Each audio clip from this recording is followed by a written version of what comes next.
Guys, আজকের পরের থেকে আমি আর একটা টাকাও খরচ করব না। কেন জানো তো? যদি ফ্রিতেই খাইতে পারি, ফ্রিতেই যাইতে পারি, আমি টাকা কেন নষ্ট করব?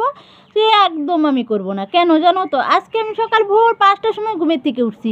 5টার সময় ঘুমের থেকে উঠে বরকে খেতে দিয়ে আবার ঝট করে হিসু করে চট করে বিছানায় শুয়ে পড়েছি। শোয়ার সাথে সাথে আমি চলে গেছি একদম ধূপগুড়ি মামাবাড়িতে।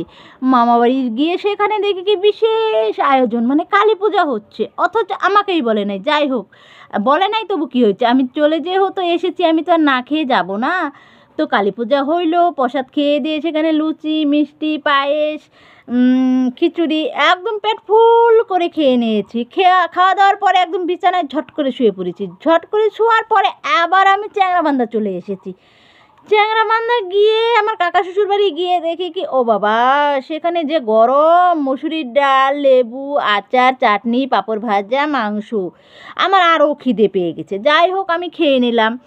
খাওয়া দাওয়ার পরে সেখানে পট করে শুয়ে পড়ছি বিছানার মধ্যে। শোয়ার পরে আবার আমি ঝট করে চলে এসেছি বাড়িতে। বাড়ি এসে দেখি আমি রান্না, খাওয়া, গরু ছাগল গোটানো, বাড়ির সব কাজ হয়ে গেছে। অথচ আমার বড়ও জানে না, আমার ছেলেও জানে না, আমার মেয়েও জানে, কেউ জানে না আমি কোথায় গেছি।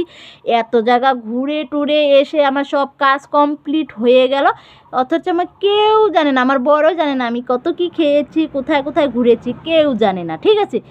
আর আমি নিজেও জানি না যে আমি কিসে আসলাম, আমি হেঁটে আসলাম না গাড়িতে আসলাম না প্লেনে আসলাম।